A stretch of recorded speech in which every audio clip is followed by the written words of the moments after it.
శ్రీ గురుభ్యో నమః. పితామహ దానం, యజ్ఞం, తపస్సు, గురు శుశ్రూష చేయడం వలన కలిగే ఫలితం ఏమిటో నాకు చెప్పండి అని యుధిష్ఠిరుడు భీష్మ పితామహుని అడిగాడు. భీష్ముడు చెప్తున్నాడు, రాజా, దేవతలను, అతిథులను ప్రేమించేవారు లేదా ఉదారులు, సాధు ప్రేమికులు లేదా యజ్ఞంలో దక్షిణలు ఇచ్చేవారు ఆత్మజ్ఞానులు పొందే శ్రేయోదాయకమైన మార్గాన్ని పొందుతారు. బియ్యపు గింజలు లేని చిట్టు తవుడు ఎలా వ్యర్థమో, ధర్మాన్ని విడిచిపెట్టిన మనిషి కూడా అలా వ్యర్థమే. పాపపుణ్యాలు ఎప్పుడూ మనిషి సాంగత్యాన్ని విడిచిపెట్టవు. అతడు నిలుచుంటే నిలుచుంటాయి, పరుగు తీస్తే పరుగు తీస్తాయి, పని చేస్తే అవి కూడా పనిచేయడం మొదలు పెడతాయి. ఇలా అవి నీడలా అతనిని అనుసరిస్తూ ఉంటాయి.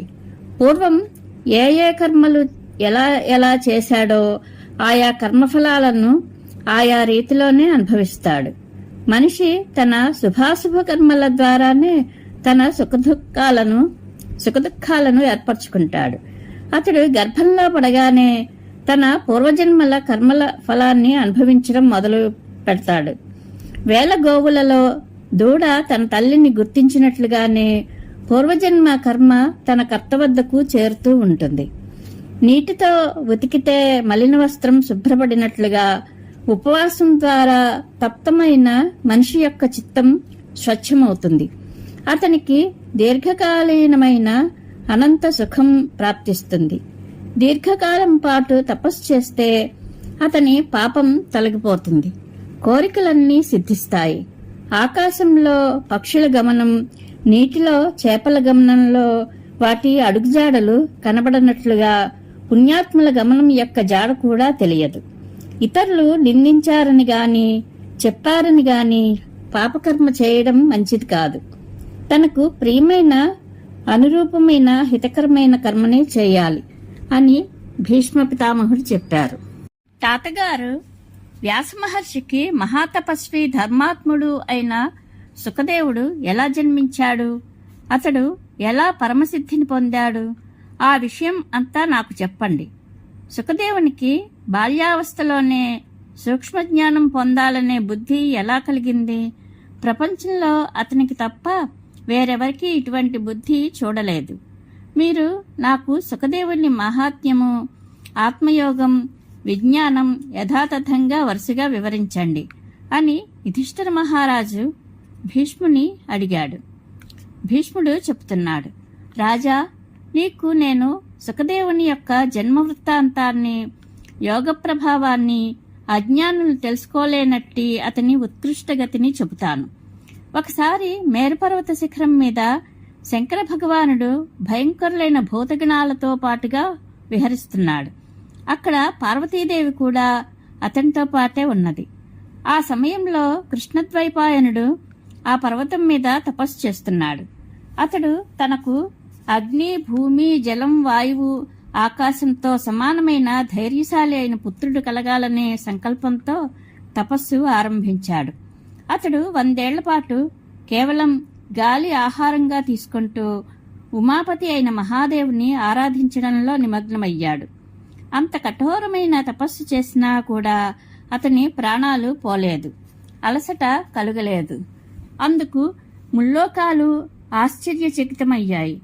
నాకు ఈ వృత్తాంతాన్ని మార్కండేయ మహర్షి చెప్పాడు. అతడు ఎప్పుడూ నాకు దేవతల చరిత్రలు చెప్తూ ఉండేవాడు. భరత సత్తమ వ్యాసుని యొక్క ఈ తపస్సును, భక్తిని చూచి మహాదేవుడు మిక్కిలి సంతుష్టుడై మనసులోనే అతనికి కోరిన వరం ఇవ్వాలని సంకల్పించాడు. అతడు అతని వద్దకు వచ్చి నవ్వుతూ, వ్యాస మహర్షి, నీకు అగ్ని, వాయువు, భూమి, జలం, ఆకాశంతో సమానమైన మహాపవిత్రుడైన పుత్రుడు కలుగుతాడు. అతడు భగవద్భావంలో రమిస్తాడు. భగవంతునిలోనే అతని బుద్ధి కుదురుకుంటుంది. భగవంతుడే అతనికి ఆత్మ అవుతాడు.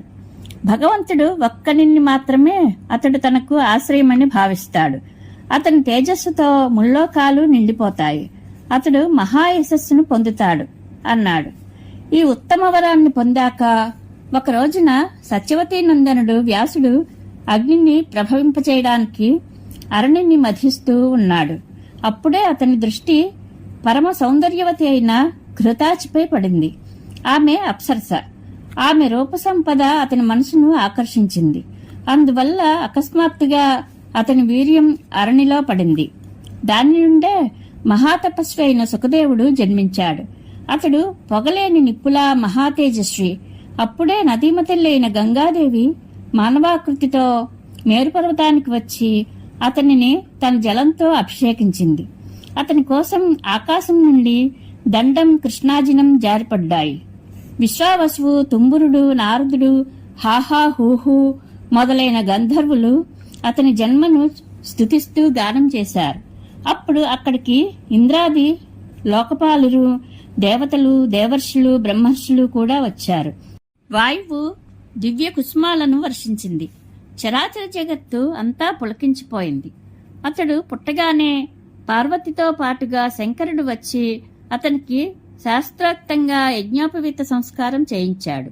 దేవేంద్రుడు అతనికి ప్రేమతో అందమైన కమండలువును దివ్య వస్త్రాన్ని సమర్పించాడు. ఈ రీతిగా మహాబుద్ధిమంతుడైన సుఖదేవుడు బ్రహ్మచారి అయి అక్కడే ఉండసాగాడు. జన్మిస్తూనే అతనికి రహస్య సంగ్రహాలతో పాటుగా వేదాలన్నీ వ్యాసమహర్షికి తెలిసినట్లుగా ఆకళింపునకు వచ్చాయి. అతడు బృహస్పతిని తన గురువుగా చేసుకుని అతని వలన పూర్తిగా వేదాలను, ఇతిహాసాలను, రాజనీతి విద్యను నేర్చుకుని అతనికి గురుదక్షిణనిచ్చి ఇంటికి తిరిగి వచ్చాడు. అక్కడ బ్రహ్మచర్య వ్రతాన్ని పాటిస్తూ గొప్ప తపస్సు చేయసాగాడు. అతడు బాల్యంలోనే తన జ్ఞానం, తపస్సు కారణంగా దేవతలకు, ఋషులకు కూడా మాననీయుడై సంశయాలు తీర్చేవానిగా ఎదిగాడు. అతని దృష్టి మోక్షధర్మం మీదనే ఉంది.